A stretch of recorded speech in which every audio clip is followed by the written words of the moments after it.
Hello everybody and welcome to this webinar from Kelso Consulting on successful thought leadership on a budget. We'll be covering over the next hour what thought leadership is, why it's important and how to make it as successful as possible. In terms of housekeeping, I'll be aiming to finish on time. We may finish earlier, but we won't be overrunning. In terms of questions, I certainly will be taking questions at the end, but please send them through in the meantime. And if they deal with something we're currently discussing, I'll try and tackle them as at the time while they're at their most appropriate. And if you're wondering about something, please send it through, as maybe I'm sure other many attendees will be thinking about it too. So just to introduce myself, I'm Tim Priceman. I run Kelso Consulting. We're joined by many people, including clients who know about us, but there are also people who don't know Kelso Consulting. So if I could just say a little bit that we are a public relations agency. We've been around over 20 years. I've been involved in thought leadership campaigns since before that term was even used for them. I've won various awards for them and indeed have written a book, Thought Leadership Manual, which is all about how to devise and implement such campaigns successfully. So hopefully that means you'll be in good hands for the rest of the webinar. But I think the first question, and it might sound academic, but it's really important, is what is thought leadership? And indeed, what is thought leadership for your firm? It may seem like an academic discussion, but actually all sorts of things get rightly and wrongly termed thought leadership. And if you're around a table with your colleagues discussing it, the reality is there's probably, say if there's 5 people around the firm, around the table, there's probably at least 5 different conceptions of what it is. And actually, it's useful to spend a little bit of time at the start if you are looking to undertake a thought leadership campaign, or maybe you've been doing them already. But what is thought leadership for your firm? How does it differ from, say, marketing, public relations, other aspects of it? What would your firm see as thought leadership as opposed to just general content? It's particularly important if you deal with Americans, because I have to say I found in America any bit of content gets termed thought leadership, whether it's some routine announcement, a report, a blog, or whatever. I think we can be clear that just churning out lots of content, as important it is not thought leadership. Thought leadership is something that embodies particular values, attributes, and it's quite a lofty name, so there must be some sort of aspiration there. The definition we use, which I think is useful, and it certainly is one you may want to borrow from, is that thought leadership is all about original ideas, important implications. There's got to be some evidence. If there's no evidence, it's just some sort of conjecture. It needs to be clearly expressed, because if you can't express it clearly, then people aren't going to be able to remember, repeat it, or understand it. We certainly think it should be publicly discussed. If it's not out in the public, then you're not going to be seen as an industry leader in that area, because it's only known by a select few people. That's not to say every bit of thought leadership should be put out in the public domain, but it certainly means that you want to be out there. And ultimately it says leadership is not just thought, so it must strongly influence the opinions of others. This might be to get them to do something, to change their opinion, to mobilise public opinion, to mobilise regulators, to make people more likely to hire your firm, but it needs to strongly influence other people. By contrast, or perhaps by complement, I'd like to share with you the definition used by Clifford Chance, which is one of the world's largest and most successful law firms. And if you go to their website, you'll see that thought leadership for them has a very prominent role in their marketing and reinforcing their position as a leader in particular markets, particularly the financial sector.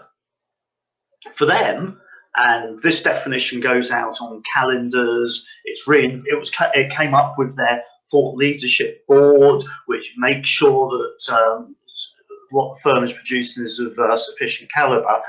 They see it needs to be forward-looking, have intellectual content, progress a discussion on a particular issue. It must have a different angle, whether it's on an existing theme or making new connections. And for them, they want it to have either a cross-border practice or sector element. So it's very much reinforcing their marketing and their brand positioning. It's interesting to note that the word law or legal or indeed regulation appears nowhere in Clifford Chance's definition of what thought leadership is for them, one of the leading law firms in the world.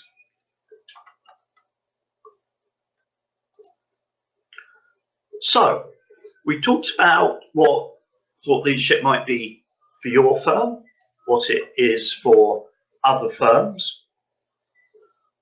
Why is it particularly important in the sectors that I tend to operate in, which are professional services, business, technology, financial consultancy, but also lots of other areas as well? Why has it, thought leadership's always been around, although the term may not have been. McKinsey started its quarterly reports well over 50 years ago. If you go back to the seminal book that created the economics profession, The Wealth of Nations by Adam Smith, it's the whole of that is a thought leadership approach. And indeed, once he wrote the book, he went on a tour of lectures around Europe to promote it. No doubt if the internet had been around, he would be blogging back in the 18th century as well. That wasn't available to him. The way to project yourself as a thought leader was to go on a lecture tour in those days and indeed create interesting insights and catchy, memorable phrases, many of which we still use today, like the invisible hand. But B2B selling has changed fundamentally in recent years through the arrival of the internet.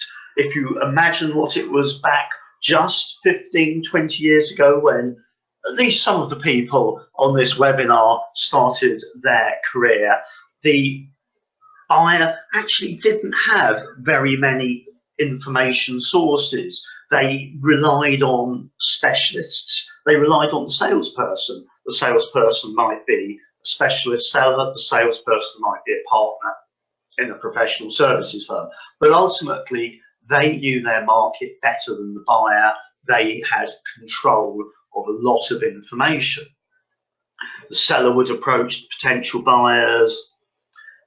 Often it was, the decision making was informal, but it ultimately fell to the top guy to make the decision.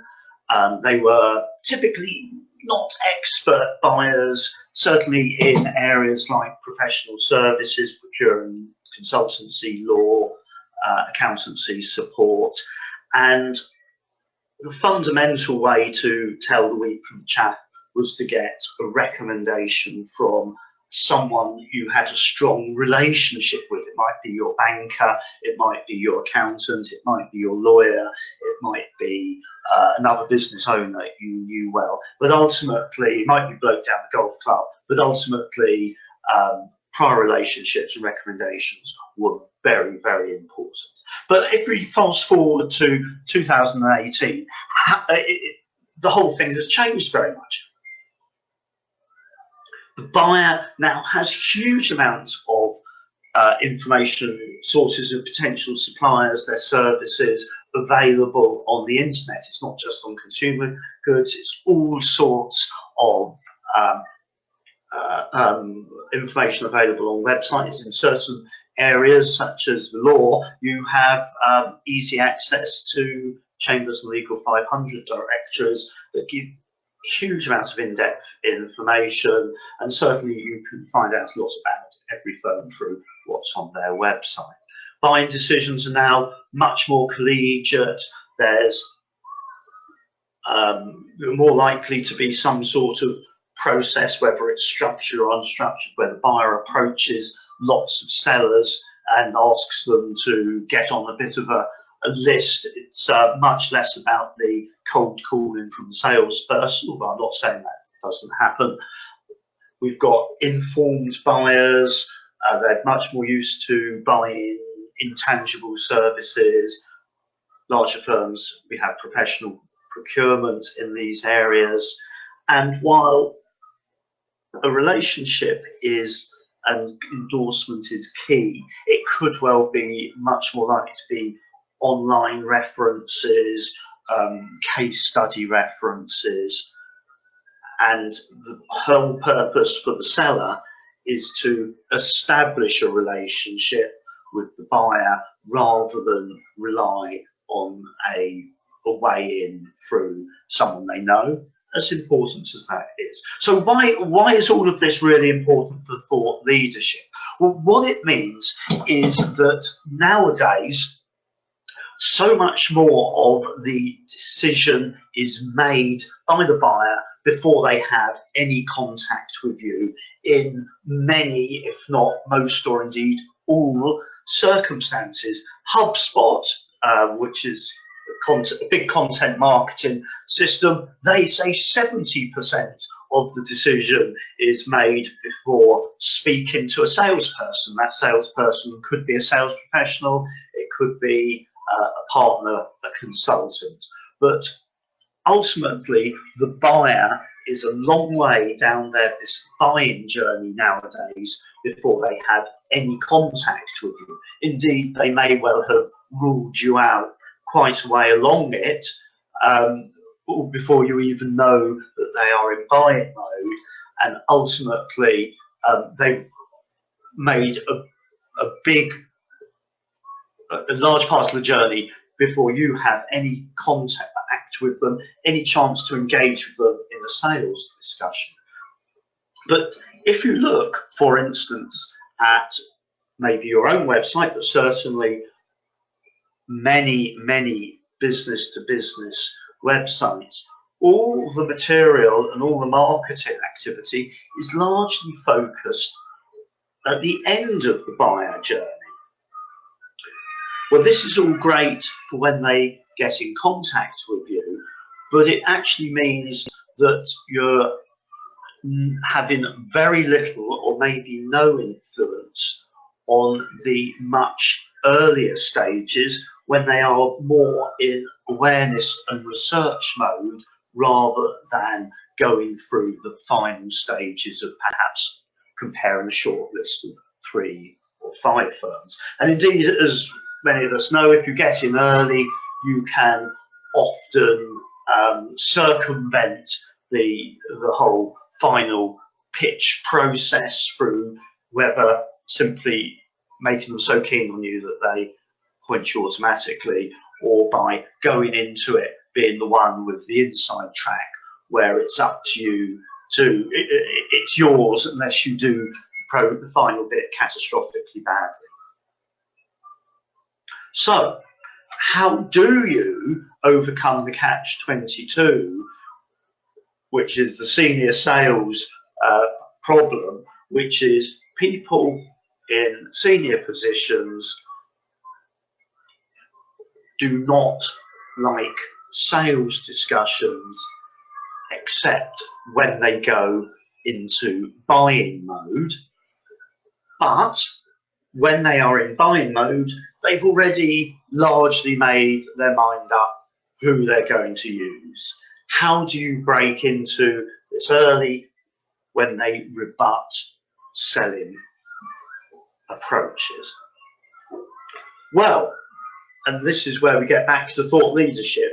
Thought leadership helps at all stages of the buyer journey, but it is particularly effective at the early stages where senior people are not in buying mode, but they are certainly in awareness building, research mode, and generally seeking to understand the big challenges facing them.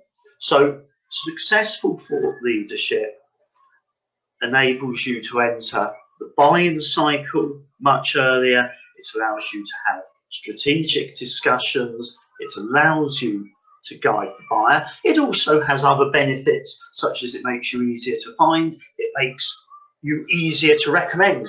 If you are noted for particular expertise in an area, it's much easier for people to remember and recommend you. It enables challenger selling, and it allows you also to establish a premium position. As we all know, experts in a particular area charge more than generalists.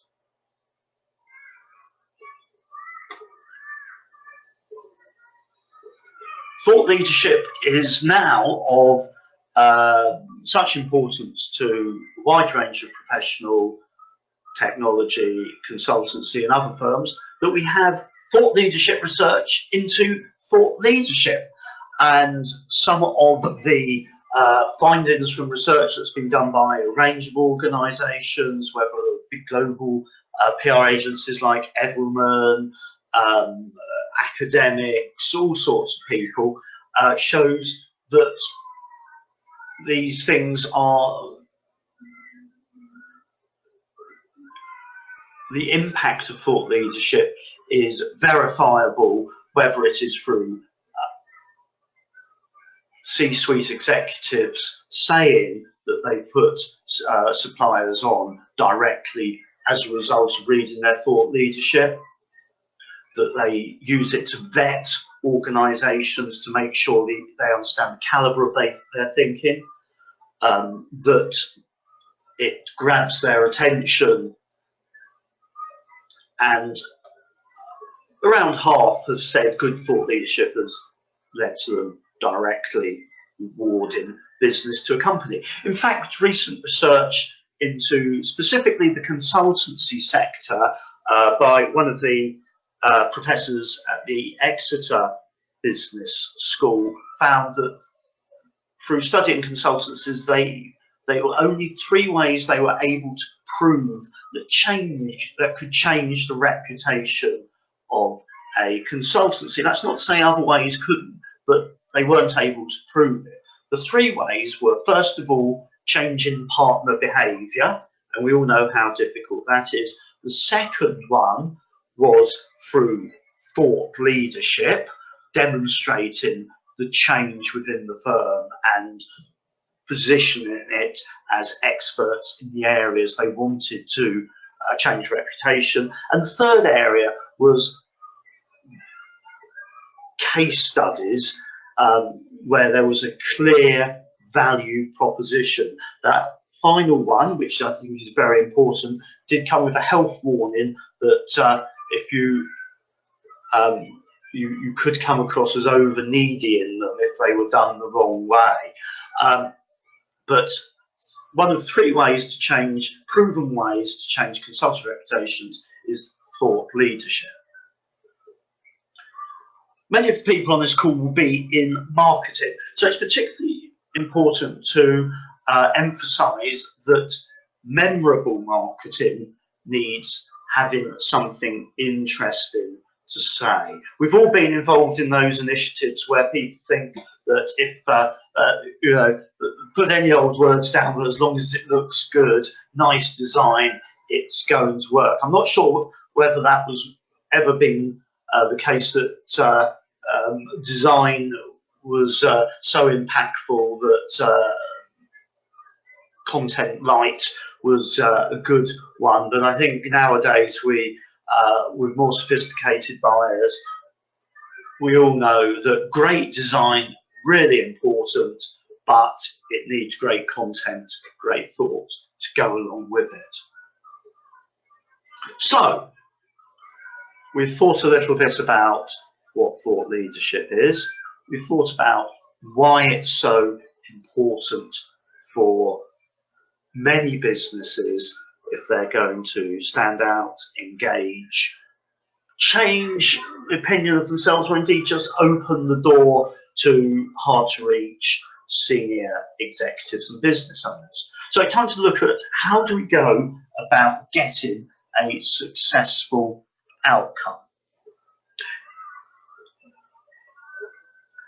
On this slide, we look about the different stages broken down into perhaps a few simple headlines, but the starting point, and actually many businesses miss this or don't spend very much time on it, is really spending a lot of time thinking about what is your business problem that you want to solve. Is it changing reputation, generating business leads, attracting more recruits, standing out against bigger competitors? What actually is your business problem that the Thought Leadership Initiative is going to solve?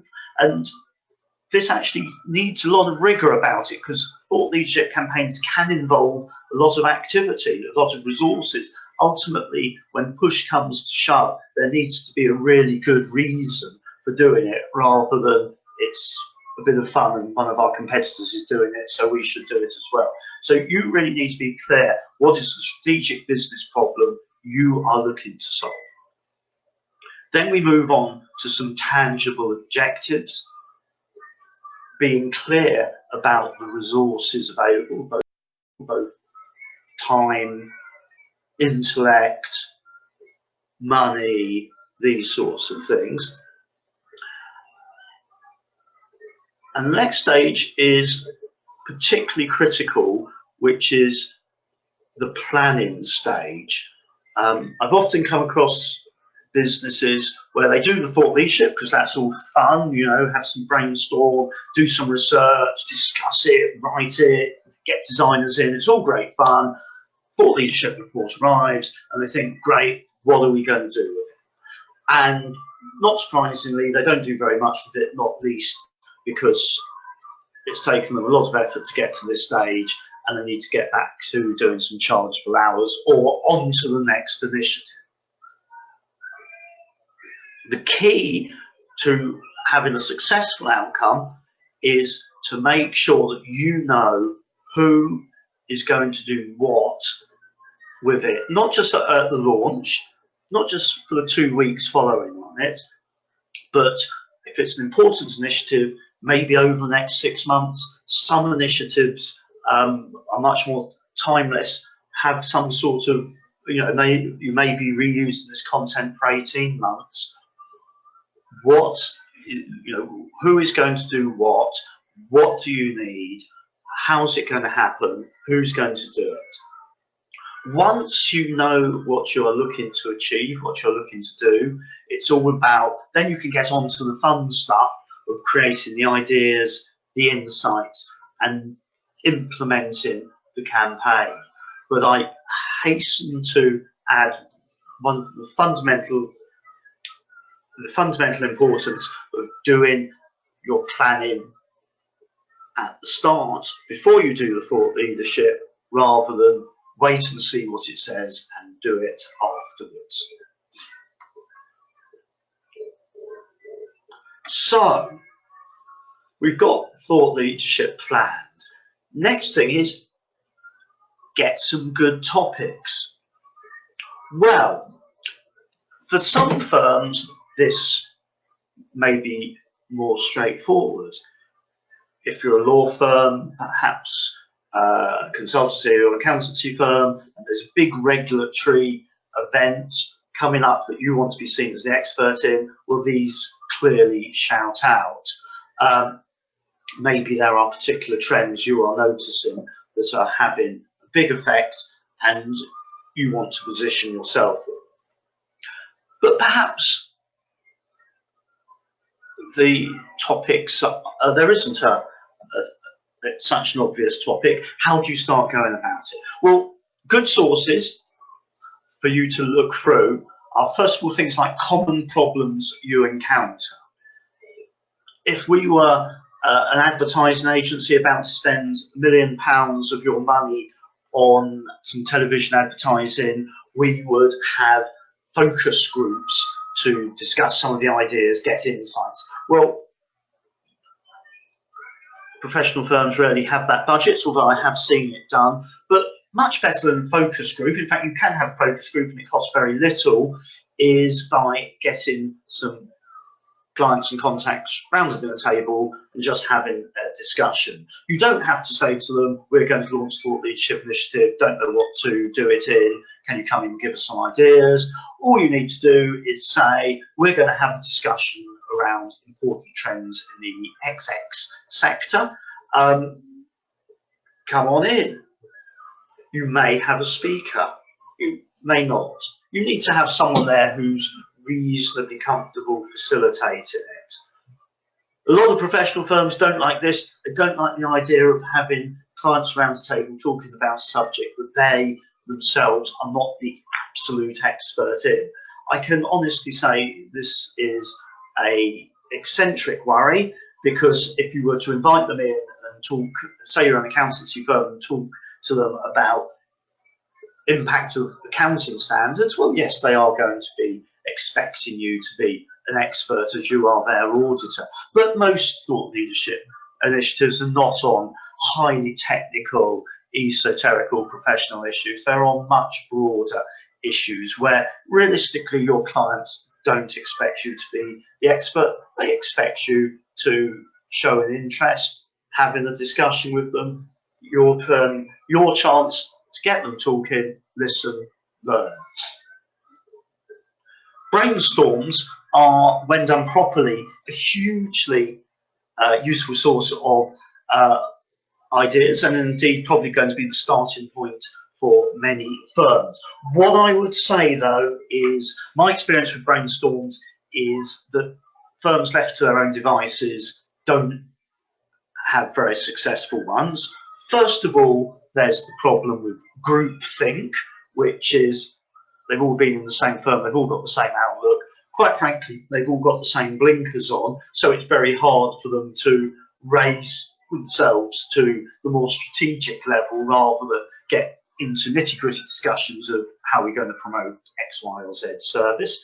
This is particularly, but not exclusively, the case with accountants who absolutely fundamentally are unable to brainstorm. And my suggestion is, if you yourself are facilitating one of these, if you're an experienced facilitator, that's great. If not, it is well worth the investment of getting an experienced facilitator in to make a brainstorm hugely successful, rather than lots of people get round the table, look a bit blank for a few minutes, and then start talking about tactical marketing issues. Where are such good places to start? Things like megatrends. These are big, important issues that change slowly but fundamentally over time. Aging population, Internet of Things, all of that sort of thing. Regulations. Who hasn't had hundreds and hundreds of emails this month about GDPR? In fact, for the past 18 months about GDPR, new laws, major industry events, this sort of thing.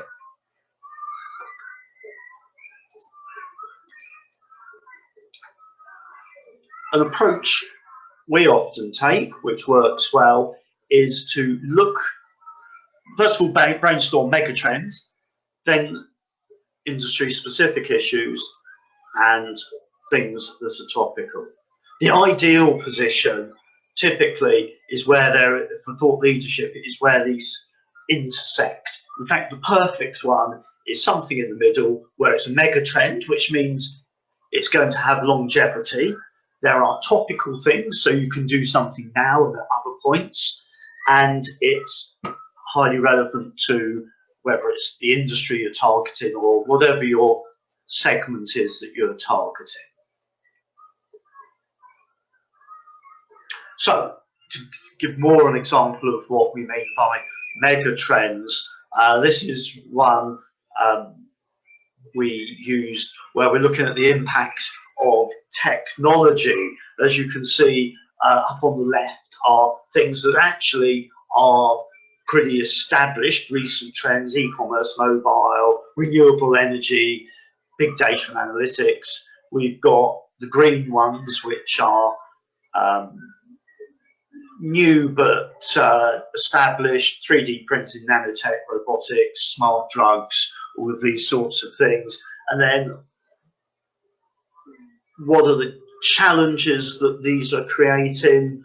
Multipolar world, rejection of elites, wealth polarization, aging population, rent not own culture, commercialization of space coming down the line. And what are the developments that come from this? Smart grid, connected home, connected healthcare, autonomous vehicles,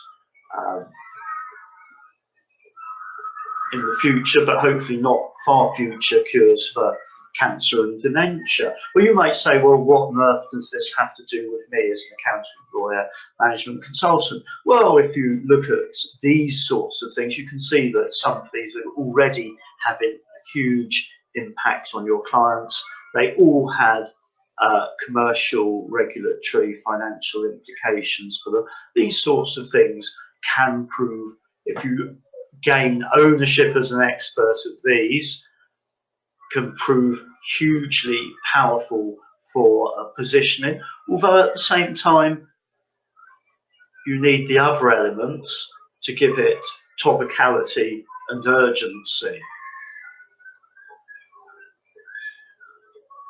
So,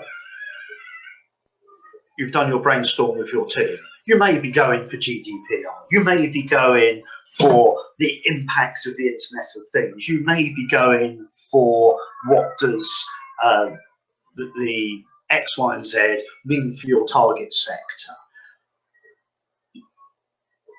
The key thing, and a lot of people, well, the key thing is to have some evidence for it. If it's simply conjecture, if it's all blue sky stuff, it doesn't have bite with the media, quite frankly, it probably won't have much bite with your clients. What a lot of people do is get some research. We all know that the media loves research. It gives a powerful proof point to it. But research can be expensive, not necessarily, but it can be. How do you get it right? Well, where most people go wrong is they say, well, why don't we ask some interesting questions and see what comes out of it? You may be lucky and ask the right interesting question that gives you an interesting answer. But quite frankly, through that approach, you are more likely to have more questions than answers at the end of it. In fact, the approach I would strongly recommend, as we are here not doing academic research for the sake of it with lots of time and lots of resources. We're here with limited resources, with a finite period of time to get something out there to build reputations, create sales, is you create the hypothesis first. And then you use the research to prove it or disprove it. And what you ultimately want is hypotheses that work both ways. If you prove it, you've got something interesting to say. If you disprove it, you've still got something interesting to say.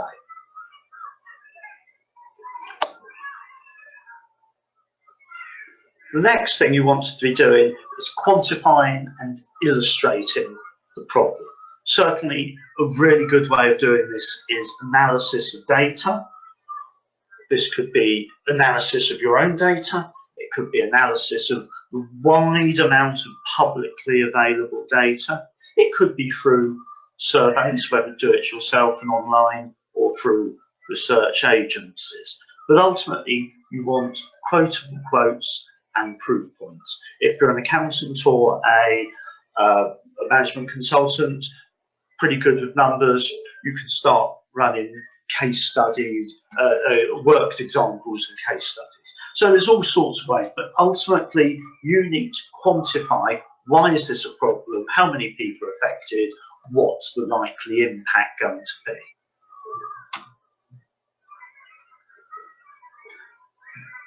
Theoretical research is of no interest to your clients and the media. You need to make it real for them. We talked about memorable phrases earlier on in the context of Adam Smith, the invisible hand of the market, a great phrase that we use hundreds of years later. Memorable phrases, clear descriptions, illustrate it with stories, analogies, ideally case studies. Simplify ideas, not oversimplify them, but break them down into easy to articulate, easy to understand concepts, ideally with sound bites. Look for real life examples. Client case studies are fantastic ones, but it could be examples in the public domain and calculations of what these mean for businesses and people in the real world. Ultimately, you need to also have a point of view on this. There's nothing wrong with being an expert witness who says, well, on the one hand, people think this, on the other hand, people think that. Now, there's plenty of people who get into the media on those sorts of things, and if your ambition is just to be in the media, well, there's plenty of role for that sort of dispassionate observer.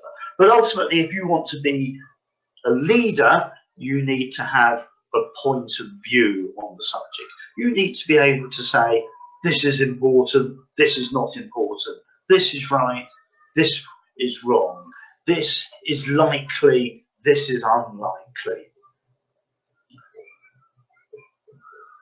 So I've quoted in the box there, Simon Sinek, start with why. Why should people want to talk to you as a thought leader, as an aspirational thought leader? There needs to be a bit of a why to this.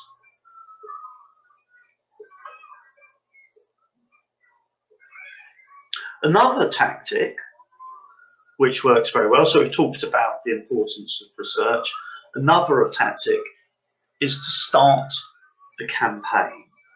These can be very, very successful. You do not have to be a big firm to launch a campaign. There's plenty of examples of smaller firms doing this, indeed smaller clients of mine doing it. You may want to overturn regulations or red tape.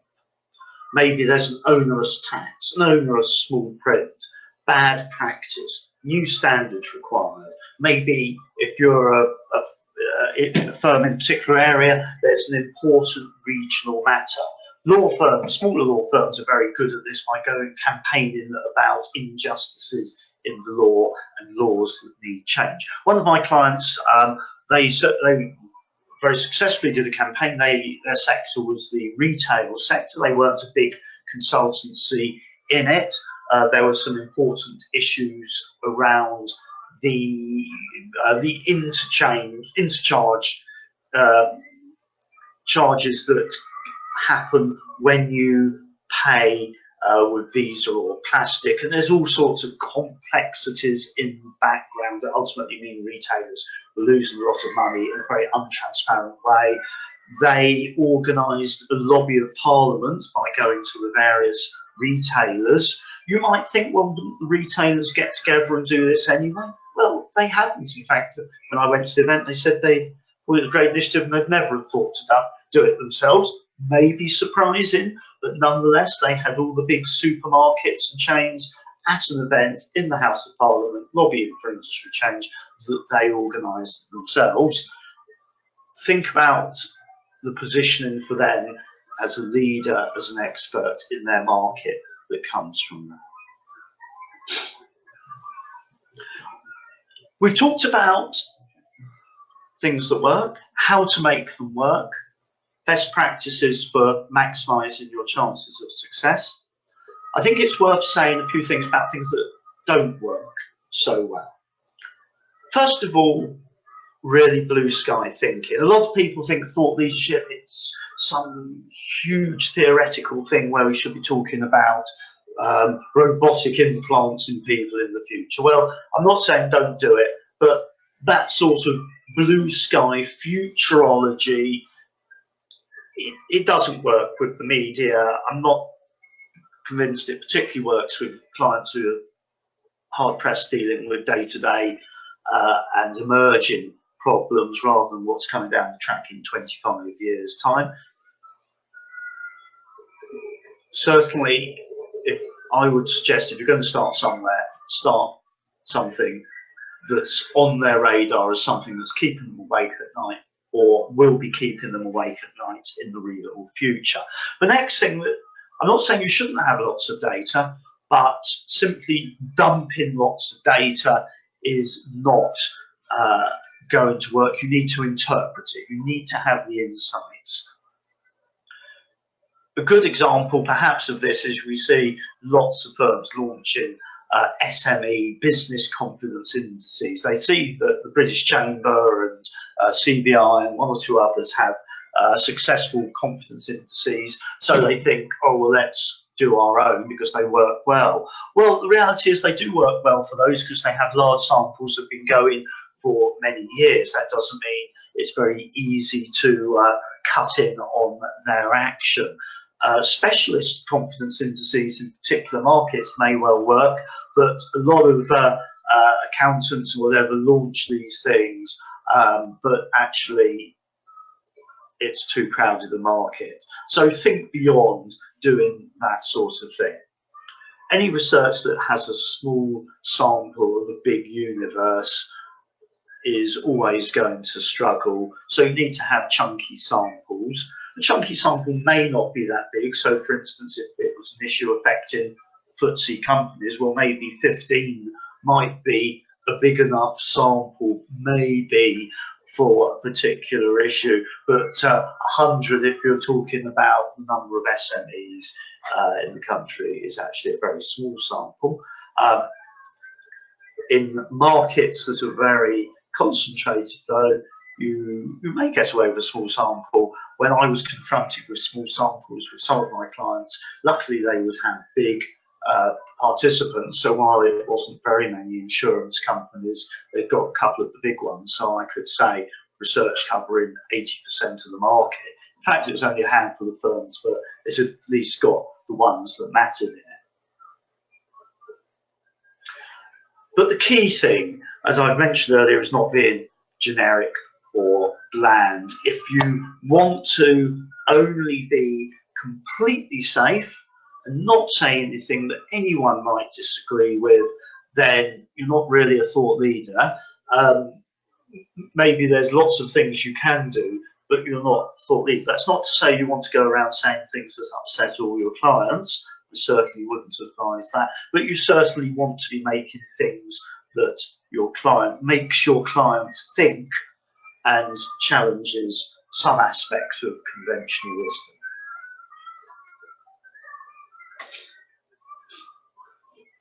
We mentioned earlier about the importance of turning thought leadership into business. You come up with these great ideas. You need a plan from the outset for exploiting it with smart objectives. You need to have built buy-in for it rather than just dumping it on colleagues and saying, this is our new initiative, cancel everything in your diary and send it out to your clients and work hard and do all this. We know it's not going to happen. You need to get their buy-in.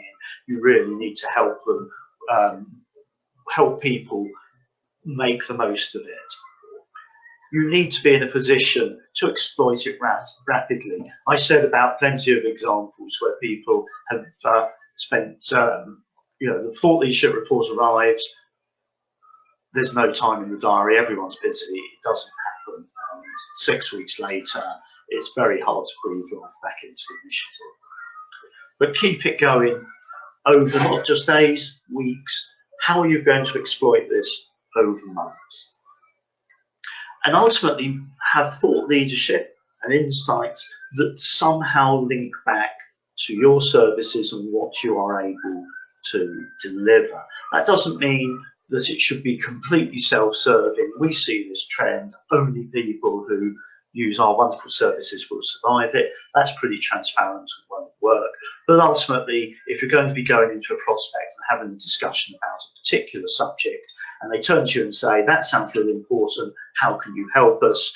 There needs to be a next stage there. If you've got to that stage and can't help them, I have to say that you've done a great initiative that's done business for somebody else and not your own firm. But thinking to the most successful thought leadership initiatives, what is the key to them? It's repetition. It's repetition of doing initiatives, and it's typically through repeating the same initiative time and time again. Maybe quarterly, maybe half yearly, maybe annually, but it needs to be repeated and repeated and repeated. So why is repetition so important? First of all, because you learn and you get good at it. The most successful thought leadership initiatives around typically weren't successful, or they were modestly successful the first time they came out. Through building on them, building them up, they become more successful. First of all, because people get better at doing them. They learn from the first one, they learn from mistakes, they learn from what worked well, they think of better ideas. Secondly, because people start to give them more credibility, because they see them as something that gets repeated, they're a regular aspect, not a hit and run on the sector. It's something that is shows a commitment, a level of knowledge, a level of interest, a level of expertise.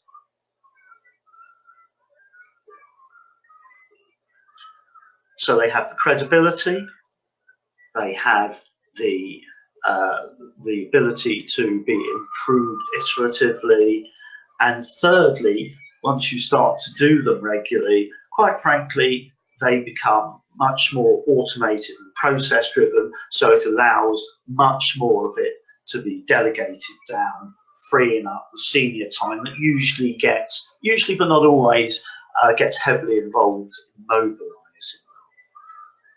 So, to say a little bit about how we get involved in these sorts of things, there are a number of ways. We do start to finish full support for thought leadership initiatives for firms that say, we want one, not sure where to begin, can you help with all aspects of it? And we provide services giving specific interventions at particular times. We help firms start things off with a launchpad session for people who are looking to come up with creative insights. We have our breakthrough insights session for people who want to maximize sales from an existing or a planned initiative. We have a maximizing sales workshop, and indeed for people who've done thought leadership and it's all fallen flat and they think, oh my goodness, we've put in a lot of resource into this, how are we going to make it a success? We have our thought leadership rescue service. Clearly the thought leadership rescue service is not required if you've involved us in the earlier stages of it, but we're very happy to help people out where things have gone off beat. Okay, we've done the public service announcement. I'd like to invite you to send through your questions.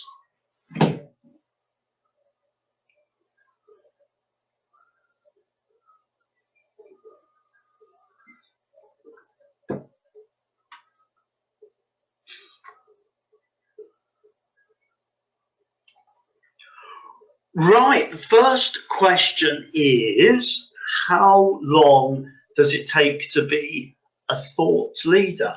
Well, I think there's a number of things which perhaps goes back to what your definition of a thought leader would be.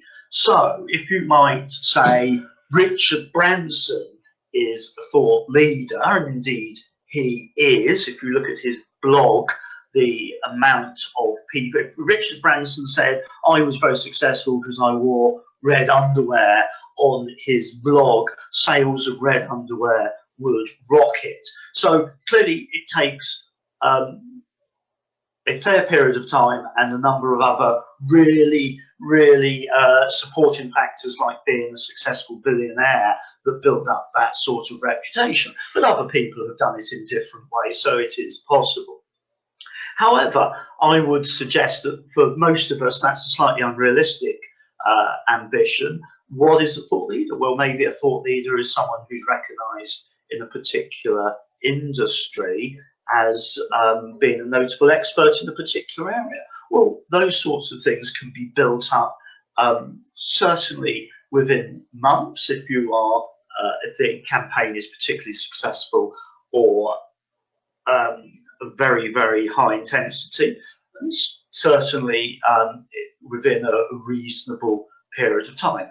Does it, are you going to be seen as an industry expert after one white paper and a couple of articles in the press? No, it takes more than that.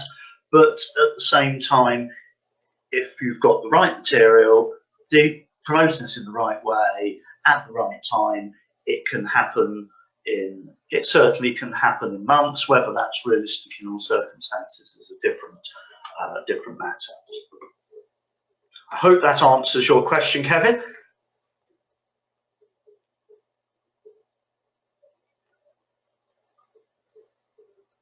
Let's see. Is LinkedIn? I'm not taking these in the order they've been sent through. I just wanted to dot around the subject. So, is LinkedIn a good platform for thought leadership? And the certainly my view is yes, it is an excellent platform. This could be in a number of ways. First of all, if you're doing various activities to re-promote them on LinkedIn to your network, so people are aware that you are in the media, speaking at a particular event, have a webinar such as this, have a white paper out, whatever it is. Certainly, number one, putting those on both your LinkedIn profile and also posting it as an update. So that's certainly number one. Number two is it has the facility for you to do blogs on there. Some of these are very well followed. That's when people have either successful in picking subjects and promoting them, and sometimes LinkedIn picks up some of these and promotes them more itself. So certainly through having using the blog as a platform for promoting your expertise through informed blogs, reusing some of your thought leadership, absolutely excellent. And thirdly, for pushing it out, LinkedIn advertising. There's various options. We're going to be covering those more fully, I think, in the autumn. We recently did a seminar on this. We'll be rerunning this again. But the advertising options on LinkedIn have become a lot more effective recently. So you can use targeting in mails, or indeed target your blogs into the news feeds of the sorts of people you are looking to influence. So, for instance, because it's got a lot of demographic data, LinkedIn allows you to say you're targeting chief information officers in large businesses in London. LinkedIn allows you to target those people. You can get into their emails, you can get into their news feed. So LinkedIn, very good platform. Next question. How can you measure if you are being effective as a thought leader? Well, I think again this comes back right to the purpose of the campaign, which is what objective are you trying to achieve, and what are your particular objectives along the way. So, for instance, part of your objective might be to be regularly quoted in the media on a particular subject, so you are visible as an expert in that area. Well, that would be fairly straightforward to measure. That's happening by the amount of coverage. You then might want to put further measures on that. For instance, do people mention it to you? Oh, I saw you in the press. Do when you re-promote these articles on social media and perhaps on your regular email to clients and prospects, do they get read and opened?